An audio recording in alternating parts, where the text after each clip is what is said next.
আচ্ছা, মাস্টারদা সুদর্শনের নাম তো আমরা সবাই জানি, কিন্তু তার ডান হাত হয়ে যে মেয়েটি ব্রিটিশ সাম্রাজ্যের ভিত কাঁপিয়ে দিয়েছিল, তার গল্প কজন জানি?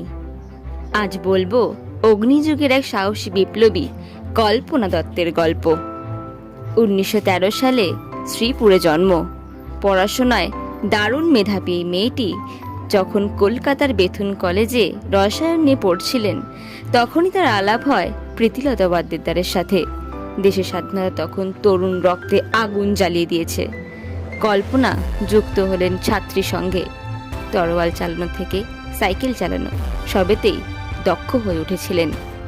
1933 সালের 16 ফেব্রুয়ারি গৈরিলা গ্রাম, এক গ্রামের বাড়িতে মাস্টারদার কল্পনা দত্ত লুকিয়েছিলেন। আচমকা পুরো বাড়ি ঘিরে ফেলে ব্রিটিশ ফৌজ। রাতের অন্ধকারে শুরু হয় দুপক্ষের মধ্যে মুখোমুখি প্রচণ্ড গুলির লড়াই। বিপ্লবীদের গুলিতে খতম হয় ব্রিটিশ ক্যাপ্টেন ক্যামেরন, কিন্তু সেই রাতেই দুর্ভাগ্যবশত মাস্টারদা ধরা পড়েন।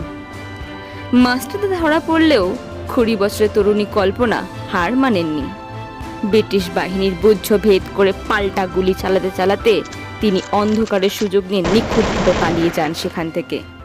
এরপর টানা 3 মাস পুলিশকে বুড়ো আঙ্গুল দেখিয়ে আত্মগোপন করে থাকার পর অবশেষে 19 মে তিনি গ্রেপ্তার হন। শুরু হয় বিখ্যাত চট্টগ্রাম অস্ত্রাগার লুণ্ঠন মামলা, যেখানে তার যাবজ্জীবন কারাদণ্ড হয়। রবীন্দ্রনাথ ঠাকুর নিজে উদ্যোগী হয়ে 1939 সালে তাকে জেল থেকে মুক্ত করেন।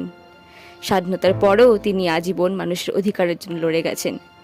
ভারতের এই অগ্নিকন্যা আমাদের শিখিয়ে গেছেন, দেশের জন্য লড়তে বুকের ভেতর জ্বলন্ত আগুন লাগে, আর কিছু নয়।